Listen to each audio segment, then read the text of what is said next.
Ladies and gentlemen, welcome back to the Crossover Podcast. I'm here today, joined with my first ever special guest, Garrett. This is a special episode for a few reasons. Number one, as you can tell from the lights behind me, this is our Christmas episode, and that's special for a few reasons. Obviously, we have the Christmas-themed rankings coming at the end of the episode, but this is also the one-year anniversary of the pod. And so it is a very special day for that reason. So a year later, we're back, and we have an exciting episode planned today. So, I mean, if you want to say any words, it's great to be back. I know I was on, I think maybe once or twice in between. Then and now. Probably our most repeated guest. But no, I think it's great to be back. Just kind of reminiscing. I remember, especially going into our first topic is the NFL awards and playoffs upcoming. I remember you said last year that the Jaguars were a sleeper Super Bowl team. I did. That take aged terribly. Aged horribly. And I remember my take aged great, and I'm going to say it again. But we'll get to that once we after we get through these awards. Yeah, so today we'll start off with the NFL awards, and then we will do Super Bowl predictions. Then we'll touch on our Spotify Wrapped, and then, as I said, we'll do the Christmas rankings. We have a few more topics this year. And if we have some time in betwin, we have a special topic that we may debate in between. All right, so I guess we can do the big one first. MVP. It's at the top of the board. We'll start with it. I think at this point in time, I honestly couldn't tell you 100% who's going to win. I think last year we knew Lamar had the MVP locked up by now. Yeah. And Lamar is having another historic season. Yeah. But I do think that it's going to come down to wins, and I think Josh Allen at this point in time is my MVP winner. I could see Saquon. Okay. I could see Lamar. But I would say Josh Allen right now is my MVP. Yeah, so I mean there's obviously that group of 3 or 4 who is probably leading the pack. I'm going to go this isn't a biased pick at all. I am an Eagles fan, but I'm probably one of the least biased Eagles fans that exist. Other than myself. Other than you. But I am actually going to go ahead and give the award to Saquon Barkley. Okay. I can see it. I just think he needs to break the record to get it, and I don't know if he will. Yeah, my reasoning, I have a few main reasons. The first is, if you take a look at the Eagles team last year, and you take a look at the team this year, the record is pretty similar. Yep. But I think if you've watched the Eagles this season, you can tell they're a completely different team, and I think that's the case for a few reasons. Hurts has been very spotty. He hasn't been the most consistent QB, but the one consistent part about the Eagles that makes them such a scary team is the fact that we have Saquon Barkley now, running behind the best offensive line in the league. Yep. And there are genuinely a lot of games where he wins us the game. Yes, and I agree. You can say for my friends that may be watching that I don't like Hurts, which I don't love him. That is correct. Either do I. But he is not winning us games. Saquon is. When agree. Saquon breaks off a 70-yard touchdown run and then a 40-yard touchdown run and does it multiple times, that is at this point yesterday, he ran for a 70-yard TD. It broke it off like it was nothing. Yep. We are used to that at this point. We are. That's how great Saquon has been. Yes. All right. Now, since I didn't name him as the MVP, I think I'm not going to talk any more about it. Saquon is my offensive player of the year. We just talked about him. I think that's an obvious pick if he were to not win the MVP, and I'm pretty sure I know exactly where you're going with your. And now I know there's AFC and NFC. offensive player of the year. So if I have to put a second, we don't have any space. we don't have space, but for my give AFC offensive player of the year, I think it is clearly Jamar Chase. Yes. And it isn't close. Okay, so the odds that the MVP is a non-quarterback and offensive player of the year is also a non-quarterback is very low. Yes. I'm going to give my AFC pick. I don't know who I would give it to in the NFC, to be completely honest. Because my runner-up for the MVP would be Lamar. Mm-hmm. But I don't want to be boring and give a QB answer, so I'm going to go with Jamar Chase. Actually, you know what? Why don't I just give it to the LSU duo? I'll go Jamar and Jefferson and Jettis. So, I mean, that is another that might be a biased pick. Jamar Chase is one of my favorite players in the NFL, but he's been unbelievable this year. He's leading the league in receiving yards by about 200. Yep. He's leading touchdowns by 5, I think. Jefferson is having a phenomenal year as well. And, I just want to switch it up a little bit. I feel like, these are awards that are dominated by the QB position. So showing some love to the skill position players, Jamar and Jettis is my offensive player of the year pick. All right. Now, going into defensive player of the year, I'm going to go a little off the grid. I'm going to put an AFC and an NFC guy down. If you were to tell me at the beginning of the year that these guys would be in the conversation for defensive player of the year, I would have thought you never watched an NFL game in your life. But Here are my picks. I think the easier of the two, Nick Bonito of the Denver Broncos. Has he been good? He's third in sacks. I didn't know scored 3. He has 20 quarterback hits, 17 tackles for loss. Wow. He has at least 3 touchdowns on the year, 5 forced fumbles. He's just been utterly ridiculous for that Broncos defense. And then a little bit of a biased pick, a little bit of a matching up to former defensive player of the years, and especially in the NFC after Aiden Hutchinson goes down, give me Zach Bond. Okay. 2 linebackers to win my defensive player of the year. A little biased with Zach, but Zach has been actually, you could debate Nick Bosa, but he's been mid. You can debate, who else can you debate? I don't know who I'm giving this award to be honest. I mean, I really have no idea. I haven't really been paying as much attention to the NFL as I typically do. I mean, the obvious, my immediate choice would be is TJ Watt. He is, yes. TJ Watt is leading the league in sacks. I feel like, not following the NFL as closely as I usually do, but there's one thing that is that you can almost know for certain is that TJ Watt is going to produce like a defensive player of the year. So I'm just going to give it to TJ. I don't really know who else I would give it to. Yeah. I can't even think of anyone in the NFC. And then this could be a biased choice, but I'm going to give my defensive player of the year in the NFC to Jalen Carter. That's also very fair. I think he's had a very, very impressive year, going from a guy who is more of a rotational guy last year, wasn't on the field for as many snaps as he probably would like to be. I'm going to give it to Jalen Carter. He's very disruptive. He's one of the main reasons that the Eagles' defense is as good as it is.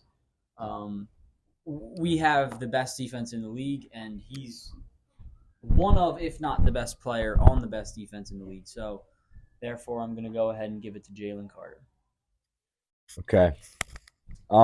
Yeah, I agree. Kind of moving on to Offensive Rookie of the Year here. In my opinion, there's no debate with either of these. I think Brock Bowers is easily your AFC. Yeah. And JD5 is easily your NFC. I'm not even gonna write them in because I do have the same choice. Brock Bowers has been unbelievable. He's probably top 3 tight end right now. Yeah, and he already broke the rookie reception record and was it receiving yards? No, I don't think he has 1,000 yards yet. He's probably gonna break the tight end record. Kyle Pitts and Mike Ditka. Yeah, he's probably gonna join that elite company. And yeah, Jaden Daniels is an obvious choice. Caleb was another one up there for me, but Caleb has been a little bit disappointing this year. So, move on to D-Roy. I think, again, NFC is a little up in the air, but I'm going to give it to Quinyon Mitchell. Yep. Jared Verse had a very good argument in the beginning of the year, and now he's kind of tilted down.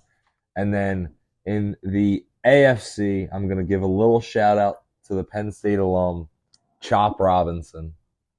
Love to see it. And give Chop Robinson my AFC Defensive Rookie of the Year. Yeah, I'm gonna go Quinyon Bay in the NFC. I'm not gonna write that in. He's been locked down. If you watch Eagles games, you know he there's the Twitter meme that there's the Grim Reaper knocking on all of the doors, and he's pretty much locked down every single allowed his first touchdown this week. Yeah, and in week 15, he's pretty much locked down every single one of the teams that the Eagles have played, their wide receiver ones. Yep. And he's been very impressive. All right, so now we'll move on to Super Bowl predictions. Why don't you start us off? Okay, so I can be biased here, or I can say what I think will happen. Why not both? All right, so my biased choice is that I think the Eagles will come out of the NFC. Mm-hmm. The AFC, I think, is a little bit more up in the air. I can see the Ravens. I can see the Bills. I can see the Chiefs. Those are probably my big three. But this is my biased choice. So, out of the AFC, I think I'm going to have Lamar Jackson and the Ravens come out. Their defense has been very, very bad in the passing game this year. So, in order to beat the Chiefs or Bills, they'll need to sharpen up. But I'm gonna go Lamar. Lamar makes his first Super Bowl. Derrick Henry and Lamar is an unstoppable duo. And then out of the NFC, I'm gonna have the Eagles come out, and ultimately the Eagles come out on top in the Super Bowl. Wow. And Jalen Hurts winning his first Super Bowl. But that's my bias. That's my bias prediction. So now I'm going to go with what I think is going to happen. I think that the Lions are going to beat the Eagles in the NFC Championship game.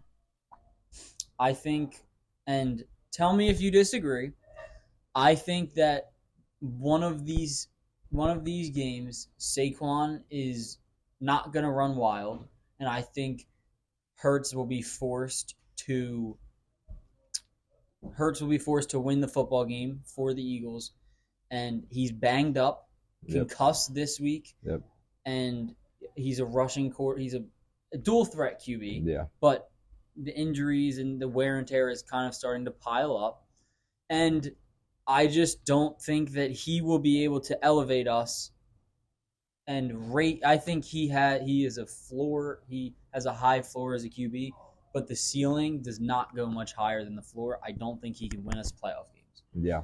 And then in the AFC, I am going to go with the Bills over Mahomes and the Chiefs just because I think their offense is high octane, and I don't know if Mahomes can score enough to keep up with that this year, given all of their injuries. No Rashee Rice, Hollywood Brown coming back banged up. Yeah. Pacheco not being his normal self. So. Yep. All right. I'm not going to say a biased one because I have no bias anyway. Yeah. I mean, you have a little Chiefs bias. A little Chiefs bias, but I'm going to start in the NFC. So I've been kind of looking at the NFC is basically set. The division winners are basically set. 49ers eliminated. Cardinals and Seahawks both lost yesterday. So the Rams look like they're running away with the division. Yeah. So the Rams are going to get the 3. The Falcons are somehow going to sneak in, and after the Bucs lost last night, and get the 4 seed. I mean, so the Eagles are going to play Washington. It's going to be a very good game. That's not a guaranteed. It's not a guaranteed win at all. I think the Eagles do win that game, I though. do. Yeah, I agree. And I think the Packers in the 6 seed beat the Rams. I think the Packers in the 3 are a seed. scary team. And then I think the Vikings murder the Falcons in the wild card. So that's going to put a little struggle on the Eagles because the Eagles are either going to have to face Washington, Green Bay, or Minnesota back-to-back games before going to have to face the Lions. I don't think that is not an easy I don't path. think it's an easy pass at all, and I don't think it's guaranteed. I think Minnesota's going to come into Philly and going to give the Eagles a very, very good game, but I do think the Eagles win. 100%, I agree. I think the Lions beat the Packers. I think Ford Field has been probably the best home field advantage in the league this year.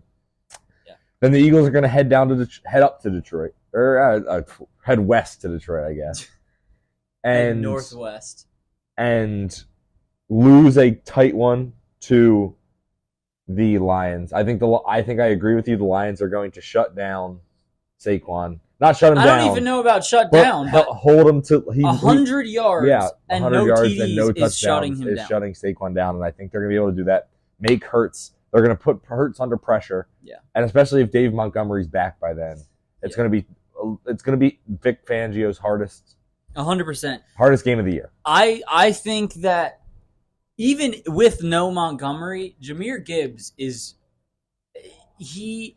would it be crazy for me to say he's one of the best running backs in the league? Who, Jahmyr? Jahmyr. No, I don't think it's crazy. I think he's up there. I mean, top 7. I don't want to say top 5. Top 7, top 8. But he's around there. He is one of the most elusive guys. I mean, there's a reason they call him Sonic. I love Jahmyr Gibbs, but I think he's going to be hard for the Eagles to contain, as good as our run defense is. I do think, though, if we are able to bring pressure and get to Jared Goff, we will be able to beat the Lions. Yeah. Jared Goff is not good. He can't really move well. He's not good against the blitz. So if we can get through their line, they have a very good O-line. But if we can do that, I think that's a path for the Eagles to win. Yep. So here, I'm kind of looking at the AFC bracket now. So Lions are in my Super Bowl from the NFC. Yeah. Looking at the AFC, Buffalo has the 2 seed. Kansas City has the 1 seed. That's settled. Here it has Pittsburgh 3, Houston 4, Baltimore 5, Chargers 6, Denver 7. There is a chance that AR and the Colts sneak their way in over the Broncos, but it's very unlikely. Realistically, those are your 7 AFC teams. Yeah. But you have 3 AFC West teams. Yes. Which now, here's where I think it's going to get interesting. If this week's going to tell a lot because it's Ravens Steelers again this week, correct? They played twice already? They played Saturday. Who won? Ravens? I think so. I don't know. But I think they did. I think the Steelers I think the Ravens won by 2 scores. I think the Steelers still win the division, personally. So, which I think Denver, whoever gets the 7th seed gets crushed by the Bills. Yeah. I think Baltimore, if they stay in the 5, they beat Houston. So that would put them. I think the Chargers lose to the Steelers, which that would be a very, very. It's going to be a very, very good game. Hard-nosed football. I think game. honestly, they played you know what? Once you know this what? year already. Yeah, and you know what? I do Chargers think lost. I think the Chargers. You know what? I think the Chargers get the win.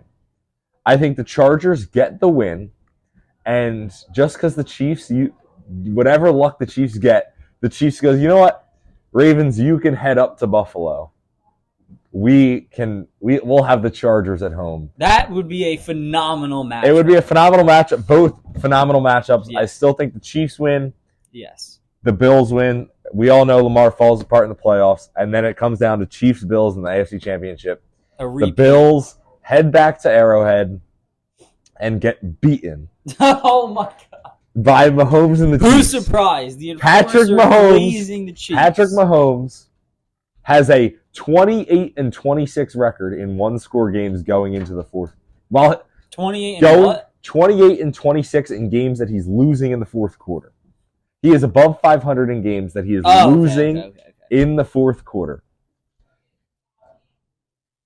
The Bills go into Arrowhead. They lost in Arrowhead once this year already. Or no, they didn't play in Arrowhead. They won at home. Yeah, they did. They won at home. But the way I look at it is there is the rumors Hollywood could be back. He could. There's the rumors Hollywood could be back. I just don't trust the Bills' passing game enough because I think that they can shut down James Cook. He's very easy to shut down, in my opinion. You need Luke to shut down. He's not a great running back. You need to shut down Josh Allen. And I think what's going to end up happening... He can run for 3 TDs. Mahomes against the Bills in his career is 1-4. I know. He's 1-4 in the regular season and 3-0 in the playoffs. And I don't think that undefeated record changes. Okay. I'm betting on Mahomes again to make it to the Super Bowl and win the Super Bowl. 3-peat champions. Mahomes solidifies himself as the greatest of all time. 8 years in the league, 8 AFC championships, 6 Super Bowls, 4 Super Bowl victories. I mean, that is an impressive resume if I've ever seen one. Okay, so now we're gonna hop in. We're gonna switch lanes a little bit. We're gonna hop into our second topic, which is our. I'm on Apple Music, so it's Apple Music. It's both my Apple Music replay. Yeah. Let me find it here. Loading in. So, Enforcer, why don't you go ahead and give your top 5 artists? Top 5 artists of the year. Okay. So, I'll start off. I listened to 500 total artists. Not that many. How many? Really? I'm at 421. Okay. Drake was my number one once again for, I think, the 4th straight year probably. Only 1,400 minutes. I didn't listen to a lot of music this year. Okay. Ken Carson at 2. Wow. Playboy Cardi at 3. Some interesting names. And then a complete shifting gears to Zach Bryan and Gavin Adcock. Not surprised by that. 2 country artists coming in at 4 and 5. So, I am a little bit surprised that Drake is my number one. 4,009 minutes of Drake this year.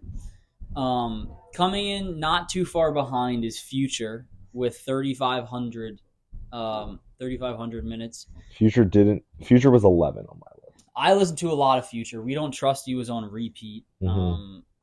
And then I was in a big Future phase. Just going back and listening. He has so many classic albums. I listened to DS2 a lot. 3 is Young Thug, 2,000 minutes. 4 Cardi with 1,300, and then Kanye West. Kanye was my say 6. That name anymore. Kanye was my number 6. 1,200 minutes of Kanye West. People may say, and like some of my friends were surprised that Cardi was my 4 with 1,300 minutes, but like, what music are we listening to? I have all the songs loaded onto my Apple Music, but that doesn't count towards your Apple Music replay if you upload the files. Yeah. And then not too far behind Cardi, I have a few. Ken Carson's at my 8 spot, almost 1,000 minutes. Lone, 966. You have Prince in there, Charlie XCX. Only 700 minutes. I was shocked by that. Yeah. But some of my other guys, you could probably guess. Little Durk.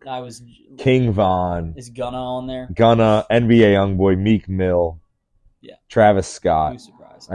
Not surprised at all. Now Trav comes in at my 7th spot. Now going into my top songs, I would love to see this list at the end of December because a lot of things have. Yeah. I've been listening to a lot more music in December, now being home and being able to drive around again. Yeah. But my top 5 songs, and I think this could easily change going through December. I think Gracie Abrams could make a crack into my top 15 artists and my top 15 songs. But I'll start at number 5. My number 5 song is Mewtwo, Ken Carson, with 44 plays. Okay. Then we have Solo Stepping Creep Boy by Lil Yachty at 50 plays. Overseas, 60 plays. Back Again, King Von and Lil Durk at 66 plays. And then Drake, You Broke My Heart at 85 plays, which by the end of probably reaching triple digits. With the end of the year is easily reaching triple digits. It's probably reached triple digits a week ago at this. Yeah. Okay, so I'm gonna start with a few that were outside of my top 5. Let me see if we have any overlap here. I have Virginia Beach by Drake. That's at 15. I mean, my 8 through 15 are all country songs except for Triflin' Hose by Lil Durk, which also might skyrocket into the top 5. God. Okay, great song. Have you ever heard? I haven't. I have to put you on, just like I put you on Jack Harlow. I'll put you on some. Okay, I haven't listened to Jack Harlow. Triflin' Hose by Lil Durk. Okay, so Virginia Beach is my 15 spot. 14, Pots by Ken Carson. It's one of his most underrated songs, in my opinion. I have jumping up to 8, Vampire Hour, Ken Carson, another one of the best songs off AGC. Then at 5, we have Real Love off Super Slimy with Future and Young Thug. One of their best songs. That's probably my favorite collab of theirs. Great song. That whole tape is great. Then Bad Man by Glock 40 Spaz. Wow. Ben Weston, massive Glock 40 fan. Glock 40, I don't love his music. A few of his songs are on my playlist, and Bad Man, the production, phenomenal. Moving on to my number 3 spot, we have Fried by Future and Metro. So that was a banger this year. At 2, we have I Love It by Camila Cabello and Playboi Carti with 60 plays. I Love It was my number 6 song. My number 7 song. It was my number 7 song. The beat. Ian White, if Ian White ever watches, Ian White hates that song. An inside joke, but Ian White hates that song. I'll just put it out there. So that's one of my favorite. The beat is great. Cardi obviously delivers a great feature. My number 1 song, I don't know if you know this song. Max loves this song. I put him on. Throw It In by Lil Wayne off No Ceilings mixtape. Probably over 10 years old at this point. But Throw It In. The story with No Ceilings, I think it's a cool story. It is a mixtape that he used other songs' beats. Oh. And he rapped and he put his spin on them. So, I mean, like he rapped over Surf Swag. That's one of them. That is very interesting. It's a cool thing Wayne did. I love Throw It In. Cardi put me on. But let's move on to... Hold on. Let me just go a quick shout out. We're at albums now. Okay, albums. Quick shout out to Fantasia, When I See You, coming in at my number 6 spot. Just had to give a quick shout out. My top... I'm going to start with... I listened to 1,700 songs. Okay. I listened to 2,730. Oh my! A lot. 1,000 more than me. How many albums?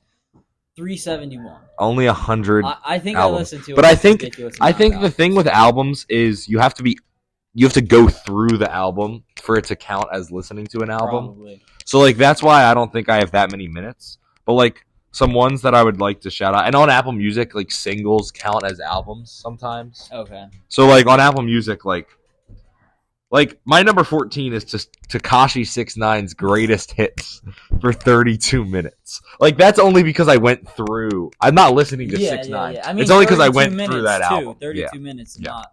Like number 12, the Miseducation of Lauryn Hill. I've listened to a lot more than 34 minutes of that album. It's just I went through that album. Yeah. Like another Sex, Money, and Drugs on there. The College Dropout. I listened to a lot more than 42 minutes of The College Dropout. I can promise you that. Yeah. Like Chromacopia was number 6. Like it's just not true. Chromacopia comes in at my 5 spot. So I listen to a lot of I sometimes will choose to listen to albums instead of my playlist. Just throw an album on I love, listen to it. I'm a guy that just like picks a song and I just go I just pick songs and just queue them up. Sometimes I'll go through a playlist, sometimes I won't. Sometimes I'll go through an album, but like I'm a big album guy. Pick songs honestly. Guy. Okay, so let's go who's your number one album this year? Okay. My number one album is For All the Dogs, Scary Hours Edition. Okay. At 600 minutes. Jesus. My second album is We Love You Tekka at 175 minutes. A almost over 400 minute difference. Whole Lot of Red at 3. Great American Bar Scene, Zach Bryan at 4. Just listening to the album for the first time.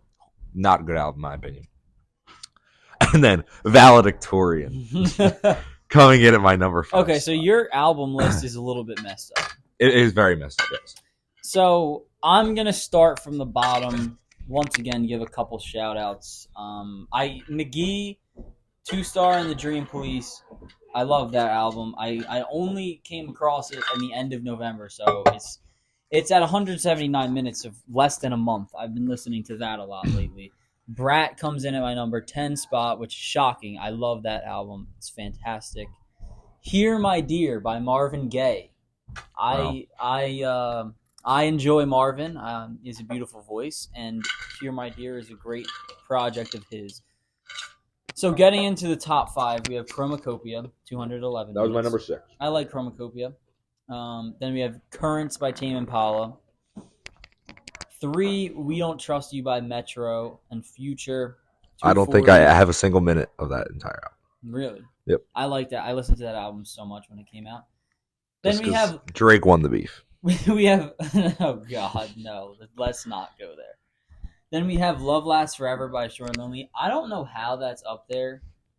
I didn't like the album. I'm not a Lone fan It's that like much. It's like a 5 to me, but that's there. And then at number 1, 292 minutes, Saheem by Saw Baby. Everyone who hasn't listened to Saheem is missing out. I know you and many other people have heard Viking.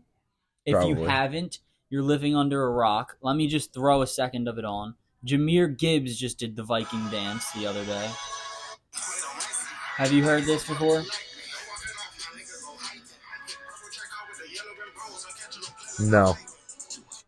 Well, Viking, one of my favorite tracks of the year. It's honestly like, it's probably would be up there in my top songs if the album didn't come out in November. It'd probably be one.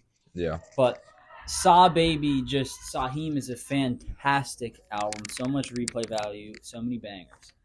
But moving on, I think that's it actually. Yeah. That's the last one. I don't think we're not gonna have time. What was your total minutes actually? 18,700. Okay. I think I was at like 33,698 minutes. Yeah. I mean, by the end of I've listened to a lot of different music in December, a lot of different artists in December, so I think my lists will change drastically. But yeah, so now I guess it's the Christmas segment. I will give one shout out. Prince isn't on there. I loved Prince this year. Prince by Prince, phenomenal album. As I already said, Gracie Abrams isn't on there at all, but by the end of December, she probably will be. Yeah. She's burst onto the scene with Taylor. Charlie XCX, Sabrina Carpenter also. I've been liking a lot of Sabrina lately. Sabrina's been great. Bed Chem is one of my favorite songs of the year. I'm more of a Gracie guy than Sarah, but Sabrina, not Sarah. We have our Christmas segment. We have a few new ones this year. Let's start off with top 5 Christmas songs. They do not have to be in any order. I'm going to go ahead and pull my Christmas playlist up on me as well. Apple Music. Here's what I'm going to do here. Let me go Christmas. All right. Number 1. It hasn't changed. All I Want for Christmas Is You. I don't like that. Mariah Carey. I don't listen to It's a great song. It's a great song. Okay. My number 2, Last Christmas, Wham. Yeah. It's a classic. It's a classic. I'd love to listen to some of these songs I can't really think of, but I cannot ruin the audio here. So I'm gonna go Rockin' Around the Christmas Tree, Brenda Lee. Great. At number choice. 3,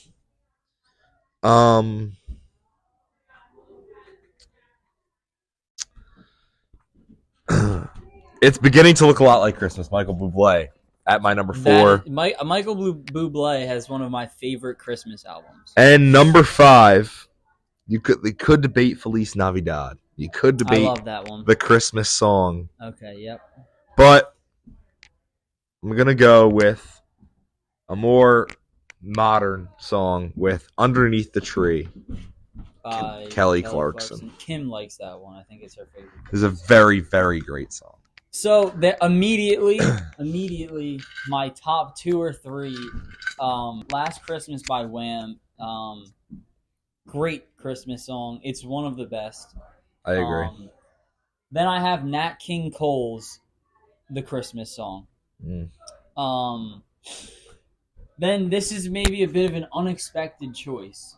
I have Christmas Time Is Here. That is a great song. By the Vince Guaraldi Trio. Yep. From the Peanuts. Then White Christmas. You can do either the Bing Crosby version or Elvis. Mm-hmm. I'm a big fan of both. And then there's a few in the 5 spot. I don't know if I'll be able to pick. I don't know if I'll be able to pick one. Feliz Navidad is up there. Yep. Rocking Around the Christmas Tree is up there. But one that I've gotten into a little bit more recently is Someday at Christmas Time by Stevie Wonder. I like that one a lot. Wow. So I'll give it the 5 spot. I think that's a solid list. I think we have most of the classics that are on there. Yeah. What do you want to move on to? Okay. All right. A little cut, but we're back. Going into movies here. Yeah, I accidentally clicked on the Netflix app, which ruined our... All right. I think my number 5 is going to stay the same as it has, but we'll see. Number 1, National Lampoon's Christmas Vacation. Still my number 1. Just a great movie. Clark Griswold, the whole Griswold family. A great laugh. I'm not a big Christmas movie guy. I can't tell you the last time I've watched that movie. Wow. It's kind of crazy. Yeah. All right. Number 2 for me is going to be Elf. You could watch it throughout the entire year, in my opinion. Number 3 is going to be The Santa Claus for me. I don't think I've ever Tim Allen, head actor, plays Santa.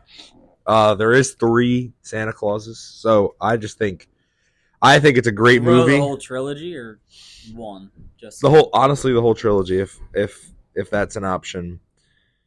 Number 4, I'm gonna go with the live action version of How the Grinch Stole Christmas. Okay.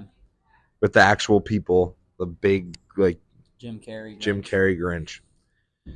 And at no, I changed my mind. Number 4 is Home Alone, and number 5 is How the Grinch Stole Christmas.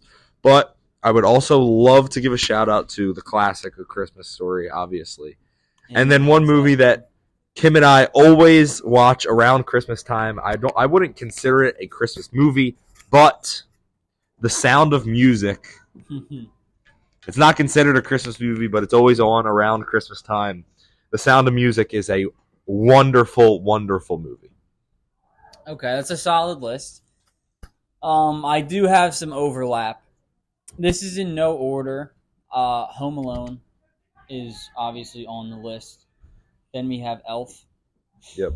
I want to put both Grinches on the list. They are both great. I like the Grinch, the Jim Carrey Grinch a lot, but I like the animated version. I saw it in theaters.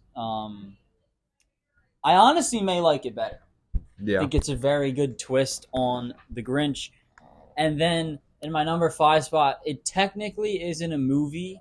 It's like a short film, whatever, Prep and Landing. Yep. My family watches it every year around Christmas time, and it's just a classic. If you've never seen it, it's only like 30 minutes. Go throw it on. It's a great little Christmas show. Before we move on to the new topics, I'd like to throw some hate. Okay. The Polar Express is the worst Christmas movie and debatably one of the most boring movies I've ever watched. Really? It is not a good movie. I do not like the plot. It's boring. The animation's horrible. It's meant to look like that, I think. I dislike the movie, and I've seen it one too many times, in my opinion. I was never a big Polar Express guy. Yeah, no, I do not like it at all. But let's move on to the new. Yeah, let's move on. What do we want to do? Top 3 or top 5? All right, so we are going to move into our last topic of the day. A new one. We didn't do this last year. It's going to be our top 5 Christmas dinner / Christmas time foods. Christmas, yeah. Could be a dessert. You go to Christmas dinner, you eat this food, you go open presents, then you have some dessert. What do you want to see on the table? What are your top 5 things? Ben, start us off with your number one thing. Let's go one for one here. Okay. Start us off with your number one My thing. number one thing? My number one is going to be ravioli. Okay. Maybe it's just an Italian thing. But my dad makes ravioli every Christmas morning. It's a great homemade ravioli. Yeah. And a little bit biased. I've grown up eating it, but it's a great Christmas Day meal. You finish opening up presents. You go in the kitchen, help make the dough. You know, it's a whole process, but you gotta love it. My number one is going to be a dessert, and it's going to be the ricotta cookie. I don't know if I ever had that. It's like the little cookies with the icing on the top. They're by far my favorite Christmas cookie. There is a close second, but it is definitely my favorite. That's your cookie. number one Christmas food. Okay. Like, I could, if I just get a plate of ricotta cookies, I'd be perfectly fine. Okay. Number 2.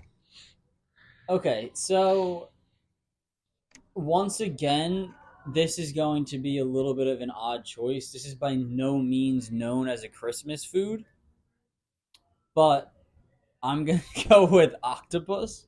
Okay, yes, yeah. So it's not a Christmas food, but like I'm a big cook, and I don't really even know how it started. I liked octopus, and I wanted to make it one year, a few years ago, and we had just gotten a sous vide machine. So we got an octopus from Whole Foods, sous vide it. I cooked it, fried it up, some spicy aioli, lemon, paprika. You know the deal. Yep. And it was probably wonderful. It was great. And the sous vide, it cooks it perfectly. Yes. Perfect temperature. Yep. A great crust. It's a great food. Yep. All right. My number 2 is going to be an actual. Is it going to be an actual dish? It is. Manicotti. Every year we go to Mum's house. We have manicotti every year. I need a refresher on what it looks like. Manicotti is the long rolls. They're like ravioli, but it's the long like cylinders. Oh yeah. Manicotti is just wonderful. Okay. Every year it just tastes amazing. I could eat tons. Okay. So I'm going to throw a dessert in there. One of my favorite desserts of all time is the apple pie. I love apple pie. Yep. A warm slice of apple pie with some whipped cream on top is just it's perfect.